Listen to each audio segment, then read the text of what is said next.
Hello, welcome to the Minnesota Association of Townships seminar, Fire Contracts for Townships. I'm Steve Fensky, one of the MAT attorneys available to help township boards as they manage their town's business. This seminar is presented because many towns contract for fire protection service, and it's often one of the highest value contracts they enter into. As they have many demands on their limited budgets, the cost of the fire service needs to be controlled just like any other service cost, and that has become more difficult to do over time. The goals of this seminar are to make town supervisors better consumers of fire services, to help them understand the basics of fire contracting, and to learn some of the specific contract language alternatives that may help the township get a fairer or better fire contract. The first part of the seminar considers the town's duties and goals in fire services and some of the basic concepts they're going to encounter. The second part of the seminar considers specific contract language that they're likely to see or have proposed to them. It points out some of the flaws in some of that language and offers alternatives that we have seen providers accept before. So we have confidence that what's being proposed is reasonable and can be something that works for both sides. You'll notice that the handout for this seminar includes notes only for the second part, for the contract language. This is because fire contracts are generally unregulated by statute, so there's not a lot to put into a handout except for that sample language that the town board may need at a later time.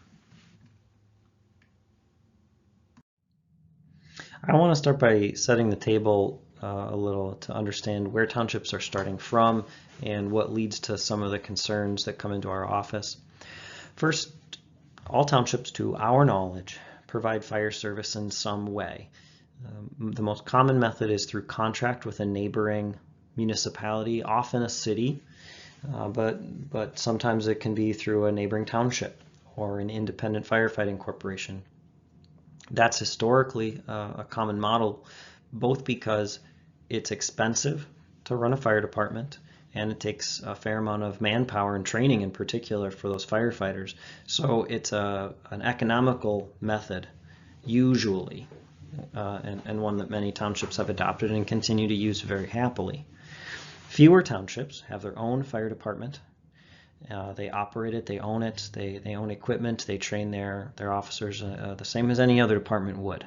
Okay, and others still are part owner of a department, often through what's called a joint powers arrangement, where they, along with other municipalities, form some governance structure and agree to some way to fund and control that fire department.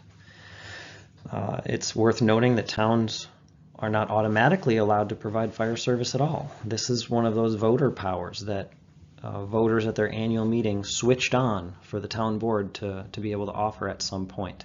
And because people want and like fire service, that is of course left that way.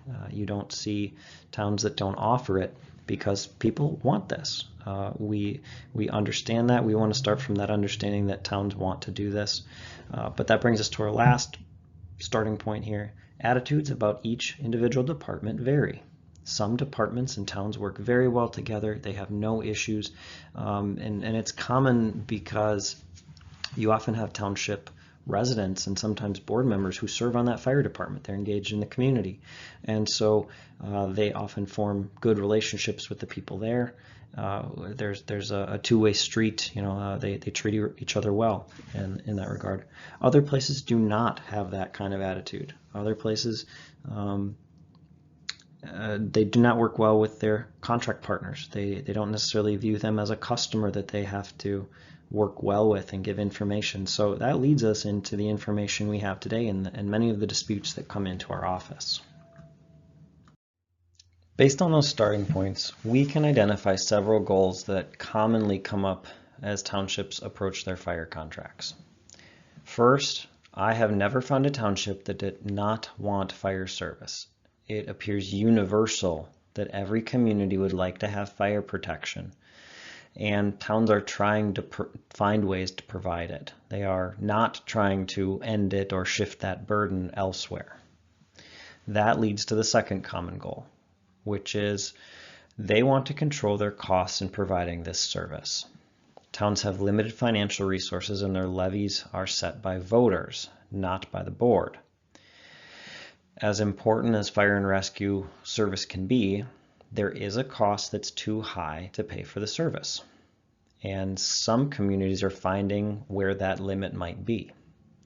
That's a difficult concept for many fire departments to accept because they see such great value and importance in the services they provide because they live that service.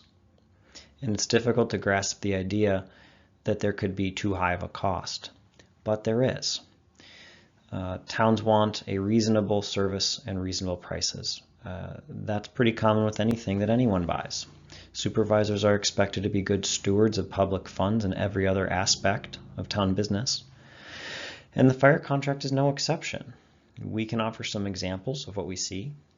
For example, when there's small price increases over time, they're generally found to be reasonable, and towns don't have much issue with them. But large price increases are usually not deemed reasonable, especially if they are over several years or near in time to each other. Some towns, for example, are asked to pay up to 15% more than they did in the previous year, and in some cases that's several years in a row. Those are large sums of money. They're large amounts that the town simply can't always budget for in that short amount of time. So they want certainty. They want reasonable services, prices, and some certainty. Next, they want a positive relationship with the service provider. Many town board members and residents are also volunteer firefighters, so they understand the importance of the service and the costs and staffing needs. They want a good relationship, but that can't come at the literal expense of the township treasury in full. There is a balance to that positive relationship, and the baseline for that is respect between the fire service and the township as they talk about what's going to work for the fire contract. Last are the final three bullet or arrow points here. They're about good information and knowledge. They want to understand the service provided, the full costs, and the outlook for the future. They don't want to be taken advantage of, so they want honesty from the service provider. Last and maybe least, they want to understand the fire contract itself and what it means, but they're not making a close study of the fire contract typically. It's just they want to know what it says and what they're going to have to do and what they can expect in return. For such an important topic, there's not a lot of law on fire contracts, and that's ultimately a good thing for townships and their providers because it provides them a lot of flexibility. A few laws to be aware of. First, fire contracts cannot exceed 10 years. We don't see many contracts that are listed for that long, and it's because circumstances change more frequently than that, but a town should be aware they cannot contract greater than 10 years.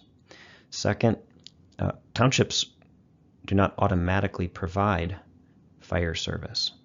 It has to be turned on and allowed by the voters in the first place. Now, we know, as far as we know, each township does authorize their board to provide fire coverage, but the town board should understand the voters could go to the annual meeting and turn that power off. It's not an automatic requirement or expectation of the township to provide. Next, again related to electors, they set the levy, and town officers know this, but it's a good reminder. The voters set how much they are okay with spending on the fire service. One piece of federal regulation or an agency that regulates fire departments is OSHA, and it's a federal agency. Their regulations are carried out in Minnesota by a local office. There occasionally are directives from OSHA that relate to a fire department, and if a township comes across a claim from the provider that OSHA requires something, you can ask for more documentation, ask for the rule, contact OSHA directly if you want to, and find out what's really required. Last, Sometimes it's cited as a legal authority, but it's not, is the NFPA, the National Fire Protection Association. This is a trade group. It's a respected trade group, but occasionally towns are told the NFPA requires something. Well, the NFPA doesn't require anything because they're not a government or a regulator. They're a group that provides recommendations. Of course, it's not typically very costly to provide a recommendation, but those recommendations can have big cost consequences and policy consequences on a local government. So you should be aware of this group and that they provide recommendations, not law. We tend to see the same problems come up over and over again in fire contracting issues. Some of them are listed here, not in any particular order. One issue can be control of the fire department and how it operates, how it responds to different things. The most obvious answer is that the service provider would be in control of it. But since there are customers, like the township, that are impacted by how it works, control can become an issue. Likewise, cost, probably the most obvious issue, can be a problem, especially when there are unexpected cost increases or significant cost increases. That happens sometimes, and occasionally it's for a good reason that can be well explained, but sometimes it's not. Ideally, there should be good planning that can mitigate cost increases. Townships should be aware that sometimes unexpected increases will happen, and those should be articulated and explained so that they understand why the cost increase is happening. And that makes it a little easier to understand and accept that it has to be paid. Service areas can be misunderstood. Where does the department go and when, and what are the boundaries? Where do they have to go? Where do they have to stop? Unexpected service calls. Some townships don't think about the fact the fire department may respond to freeway or highway calls that run through the township, but are not serving township residents. They should understand this service is provided to whoever calls for service within the township. It's not limited to just their residents or taxpayers. There can be frustrations from mutual aid departments. These are fire departments that help each other, and there can be problems that arise with those arrangements. Last, certainly not least, personalities. When you get individuals who don't work well with each other, or something isn't working in the communication relationship between them, that can drive problems that we see growing into other problems. When a township encounters some of those problems, they need to be dealt with, or the relationship will likely continue to sour. Some of that is on the town to consider what are its expectations, what are the reasonable or fair expectations. But there's also some fair expectations that can be placed upon the service provider. So, for example, if we get into a dispute about control of the department, how it's using its resources, how it's spending, how it's training, where it's sending resources, who's deciding different things within that department, the town will need to accept that if it doesn't own it, it doesn't control the department. That doesn't mean it can't have an influence on how it operates, but it would need to have conversations with the provider to somehow provide input into the department, or to persuade that city or that department to be more responsive. This is in some ways a customer service issue. Cost. As I mentioned, there's few laws related to fire contracts, so townships can negotiate. There is no state contract. So everything is really up for negotiation. And the provider may not like that, but if they want to work with you and they want your funding to support their department, they will need to listen. Better planning. This is not only the township, but this really falls upon the department itself, whether that's, again, city or independent firefighting company. Good planning should mitigate cost problems, and the town may have a role in that, may be able to point things out or ask them to build in cushions in some of their cost accountings. Maybe the town is even willing to pay more for some of that safety. Townships can explore alternatives to the department they're in. Maybe there's another department that is similarly situated and can respond to the town, or can respond to some sections of the town. A lot of towns break up their fire service into separate contracts depending on who's closer. And response time is important, but sometimes a town is really constrained by finances, and they may need to take a department that's a little farther away, but that can still get there. It's also important to see what you're contracting for, limit increases, maybe get agreements about what is a fair amount of an increase per year. And last not least here, get voter input. What do the voters want to pay, because they're going to be paying it, and they may tell you we're willing to pay up to this amount or no more than this. And that really helps the township board get direction on what they can do and what their voters support them doing. Personalities, as far as personality problems, you can try to use different people. If the fire chief is difficult to work with, maybe the town board needs to work with the city manager or someone on the city council. If one supervisor is doing the negotiating isn't going well, maybe a different supervisor needs to step in for a moment and reevaluate some of what's going on and see if that improves the relationship.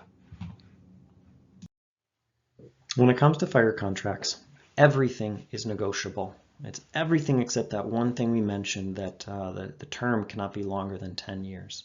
There's just a lack of law on the subject that governs anything. So in this case, there's a lot that you can talk about with your service partner. They may not want to, okay? But once the township decides they need to or want to make some kind of change, you're certainly within your right to raise the issue and ask. That doesn't guarantee the other side will respond well, nor does it mean they won't. It's certainly something you could talk to somebody on the other side about, the service, whoever you're contracting with. There is no state contract. Again, there's not a standard. There are some models out there and some that MAT has been involved in producing, but they're not required. And one of the things we find as we look at fire contracts from time to time is that there's not much consistency. Each place is different in a variety of the provisions we'll look at the end of this presentation, in particular in that fire formula. There is no one single formula, as we'll examine later, and all of those things affect what's paid, what service you get, where does that service come from, all of those kind of things. As townships approach this, they should be starting early. Do not wait till the last minute, because that really just works into the advantage of the service provider. They have what you want. Okay, they certainly know that. They know you don't want to go without fire service. So start early and start engaging in the research and the discussions you need to have before you even approach your service partner about the next contract. Many townships, as we mentioned, contract for service. And there's neighboring townships that probably contract for service too. No township should be going into their fire contract negotiation without talking to and working with those other townships. There is certainly strength in numbers. And I'll give you an example. Department Central Minnesota had over a dozen township partners, township providers, or excuse me, township customers. Well, each township typically negotiated on its own. When they stopped to add up how much all those townships were contributing, it was over 90% of that department's budget.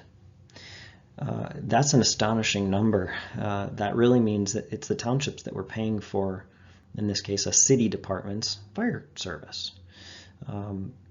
It was really, I think, a moment where the townships realized the negotiating position they had. Now, that's not going to be common to every township. That's an extraordinary case. But there is certainly something to be said for work together and understand how much you as a group, all of those contracting, contribute to that department, because chances are the department really does rely on that funding. In particular, that is the case when the number of calls out to the townships is very low. That means you're probably paying for a lot of the things that they do outside of your jurisdiction, not within your jurisdiction. Last is to explore other options. And what I mean is, if there's more than one department in an area, you may go talk to that department about whether they could provide you service. What would that service be? For example, does it change the response time? most townships are usually contracting with whichever department is nearest to them, and there's certainly a good safety reason for that. But if the current service provider is not working well with the township, there may be reasons to look at that again. There may be reasons to consider that, depending on the response time of the primary department, maybe the secondary department isn't that much behind, and you may need to look into the details of what happened in some of the calls within the township. Okay, maybe it's breaking the township into different contracts. That's certainly allowed, and many townships do that, where the western portion is with one department and the eastern portion is with another. All of that is allowed. It can make great sense. Okay, but it also points out that in some places there's more than one provider, and other providers may want the township's funding too. Okay, so you should explore the options and understand what's out there. Also understand what others are paying in the area for similar service. If the township board goes into negotiation without understanding what the contract means and the numbers related to that contract, you can almost guarantee you will not get a good result. If you don't have the information, you simply can't respond to the things that the department or the provider is asking for. You can't point out where they might be wrong. You can't point out where there should be cost savings that they're not recognizing. Okay, so know the numbers is terribly important to bringing in any change, any negotiation you want to do. So, for example, how many service calls came to your township, and how many service calls were done by that department over the time period, whether it's a year or multi-year? What are the property values? Are you looking at property values of each parcel? Or some townships, they want to know the structural values, because often the real concern is with structure values. It's not with the total property value. And those numbers often get used for the fire formula to know what the township's base payment is going to be. It drastically changes that payment when a township uses structural value compared to property value. Okay, what services are being provided? Provide a list. Maybe there are services that the department is offering or that they have equipment for that the township will never ever use. That's something we frequently get a call. Well, the department has a ladder truck, but we don't have a building in the township that could use it. We don't really want to pay for that ladder truck. It has no function for our township. That might be something to bring up and to raise and to point out. Okay. Who actually responds to calls? Here, many departments have what are called mutual aid contracts, and so neighboring departments will respond to the same or regional calls that your department is responding to. So you may have a call for service and you get more than one department. Well, what that means is your department really the one that's providing the service? It could be that the neighboring department is the one that consistently provides that service. And it doesn't mean the township's getting charged for it, because the departments themselves have mutual aid for each other. It's important to know that, to know where the service is coming from, because it can affect those options we talked about a moment ago. Where should you really be contracting with? What's the value of that mutual aid? What's the value of turning to the other department? How much are they contributing? Maybe they're paying for most of the calls in your township. These are important to know. The time to respond to calls. Unfortunately, the nature of rural fire service is often that by the time the fire department gets out to a site, there's little that they can do. It's just a matter of the resources available, the fact that many departments are volunteers, so volunteers have to respond to the fire hall or to the site, and it takes some time to get people there. So this goes back to, what are you paying for? Are you paying for a truck to arrive after buildings are burned? And you may need to know what has happened in some of those service calls. Okay. The cost to operate the department. Any township should know, what does it actually cost to run this department? Training, the compensation or pensions, as it often is to the volunteers. It's expensive, but that doesn't necessarily mean that all the money that's being put into that department is being used for it. And that's a common point of concern for some townships that contract with a city. A city, of course, has a lot of expenses and a lot of responsibilities.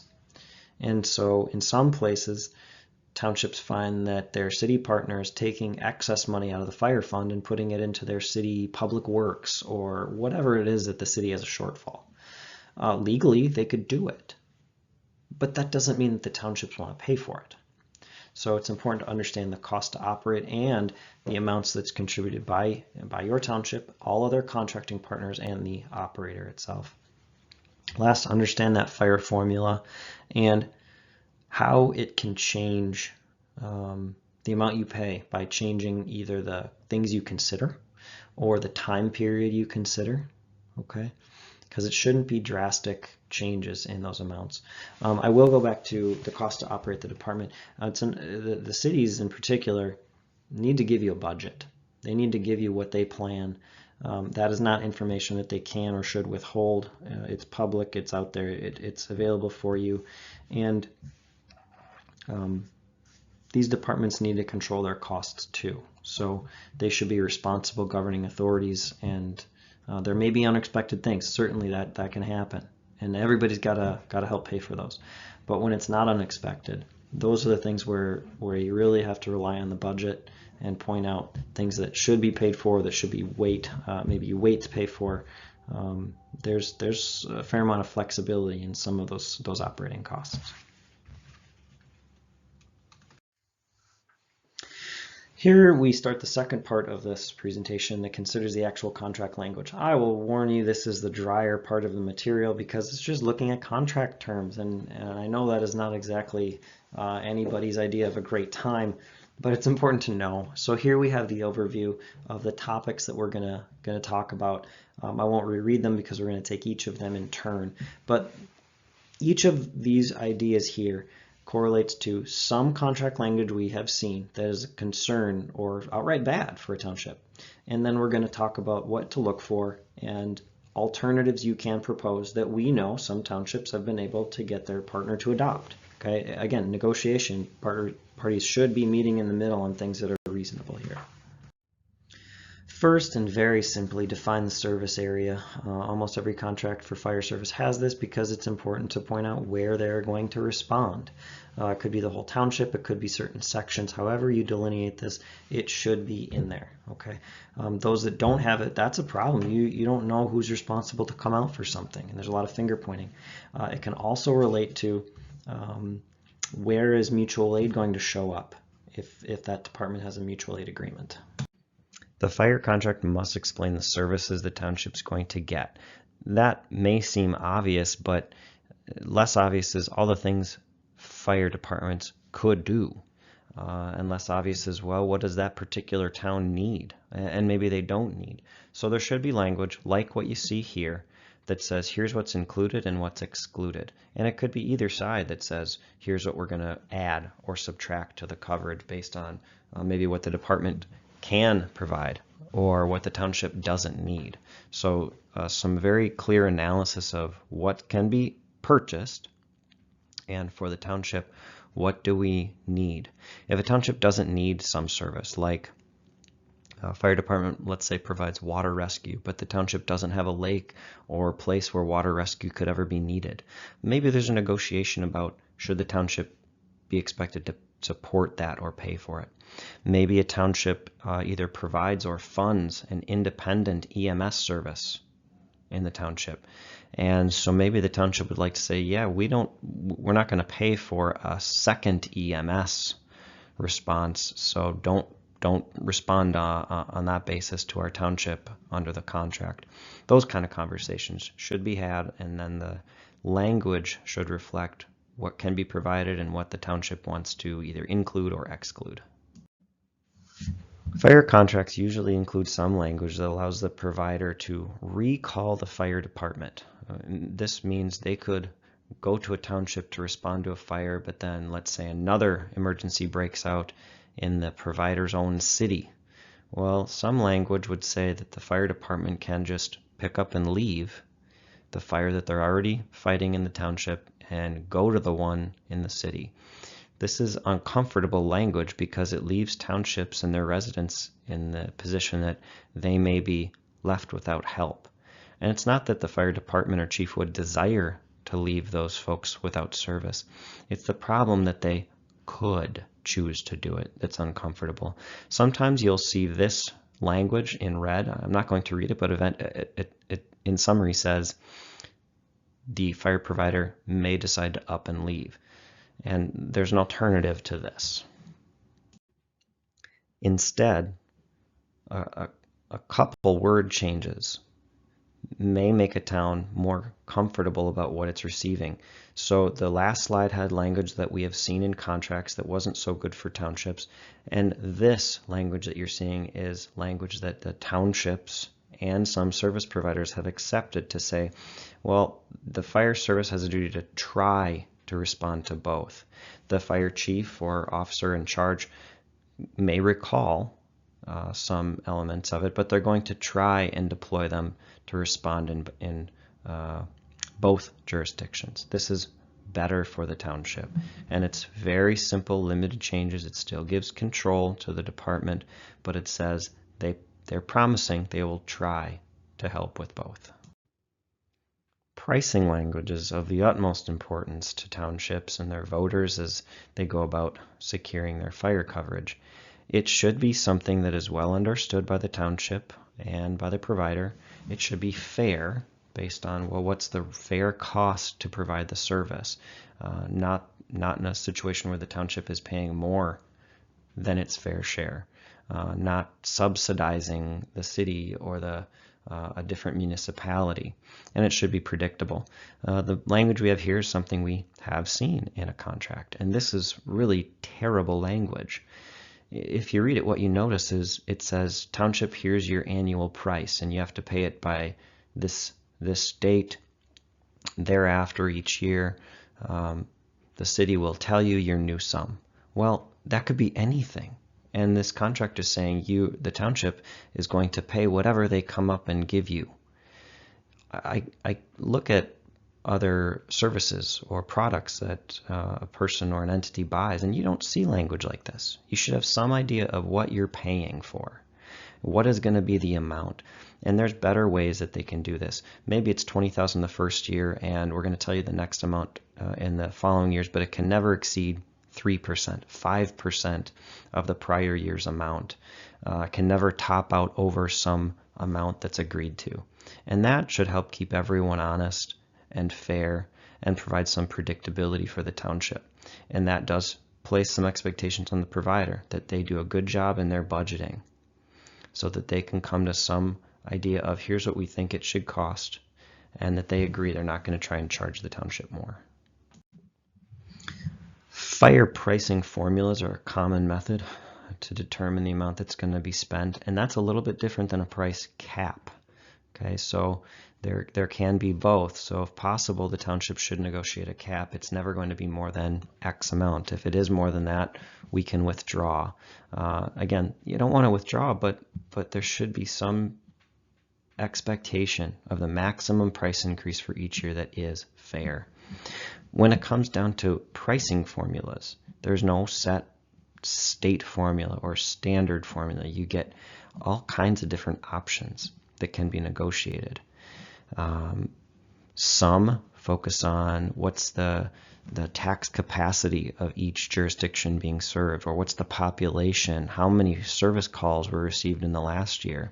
Some go for multiple years. Some go for, instead of total taxable value, they'll consider building value, because the buildings are where they'll generally fight fires or provide services, opposed to bare land. And again, these things, you change them in adding or subtracting an element or averaging over a number of years, and you can change the amounts that are owed considerably. Townships should examine what that formula is and understand what it is and consider alternatives. And it may help to look around at other communities and what they're doing to get an idea of what's fair here. Of course, this should be compared to budgeting for the department and what do they reasonably need, but these should be related. The amount charged here should be reasonably related to the cost to provide the service. Liability and indemnity provisions in a contract are very important because they assign blame and costs when things go wrong. The association takes the view that everyone should pay for their own mistakes, and fire contracts are no exception here. A fire contract often will try to lay cost and blame for the department's mistakes on the township. The township needs to review those contracts with their attorney and ensure that the indemnity language does not do that, to ensure that the party with control, in this case the fire service provider, steps up and stands behind their work.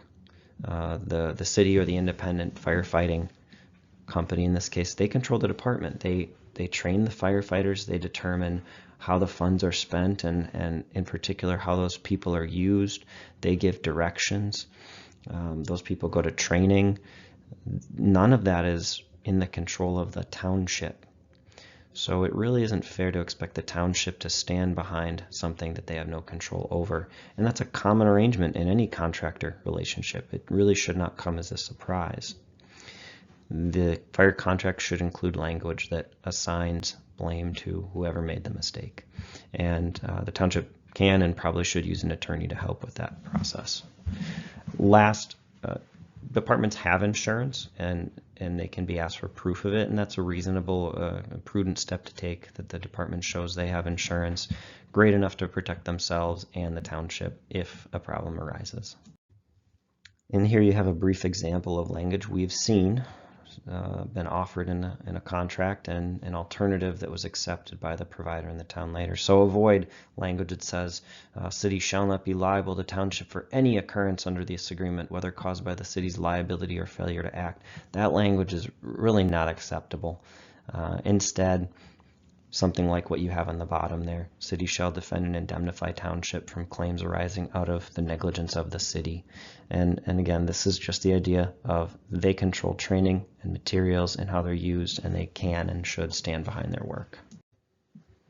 When there are control issues in a fire contract relationship, it's always related to this problem of ownership. The department is owned by the city or the provider, and then they have control, and there are good elements of control and bad elements. But for the township here in this contracting relationship, the downside is they lack control, and they may want some kind of control. Oftentimes it's not that they want to move the pieces or direct the staff or something like that, but they want something responsive. They want good customer service. One common way to achieve that is a budget committee or an advisory committee. The goal of either of these is for fact-finding or providing information to the township and others who contract with that department, for them to evaluate it, and basically to be heard. These can be very effective because they create some shared expectations. The people on the budget committee often come to understand where the fire department is coming from. On occasions they disagree. They can explain the reasons. Here's why we think we can manage with less money, or you should be expected to manage with a little less, or we'll get you where you want to be, but it's going to take a little longer than you think it could or should. And these are just recommendations. So it's a relatively simple way for a department to provide better customer service, feedback from their customer, and for the customer to feel that they're having some part in what's going on. Contracts need to have an end. They need to state when they end or how they end or the circumstances for which that can happen. We mentioned that a contract cannot be more than 10 years in length. So that's one element built into statute, but there should be other ways. When you come to a termination language, you want something that's a little bit longer. You don't, as a township, want the city or the provider just be able to drop the township within a week or 30 days or even 90 days, because it's difficult to set up new service. It's a process. So there should be a longer termination period that's negotiated. And again, if the pricing works out and the conditions work out, that shouldn't be a problem, because the groups are both agreeing to that upfront, and they know the terms and conditions of that contract. They can live with it for that termination period, and then after that they may need to renegotiate or go their separate ways. Avoid language like what we have in red here, either party may terminate upon 30 days notice. That's a really short time. It's really not going to be helpful to the township, and it can be used to get a township to agree to things that they never would want to, out of fear that they're not going to have fire service for a day. So better language is something like what we have below, and we have departments that have accepted this. They may terminate this agreement by delivering notice to the other party by December 31st. Such termination shall be effective the second December 31st, the following delivery. This gives you at least a year's time within a contract to say we're going to get out of this. Now you're going to pay for another year or more as a township, but it also provides some security that for a year you're going to have time to figure out what your next step is, for your voters to come in and talk to you and tell you what they would like to see. Do they want to stay with this department under the conditions that are being offered, or do they want to pursue some other opportunity or other option? Fire departments are authorized to make service charges to the people who receive their services, and for a township, that authority is given to the township board even when the township isn't directly providing the service. So if you're the township with a contract and your neighboring city is a fire department and they go out and provide a service, it's the township that has the power to charge the emergency service fees under the statute listed there.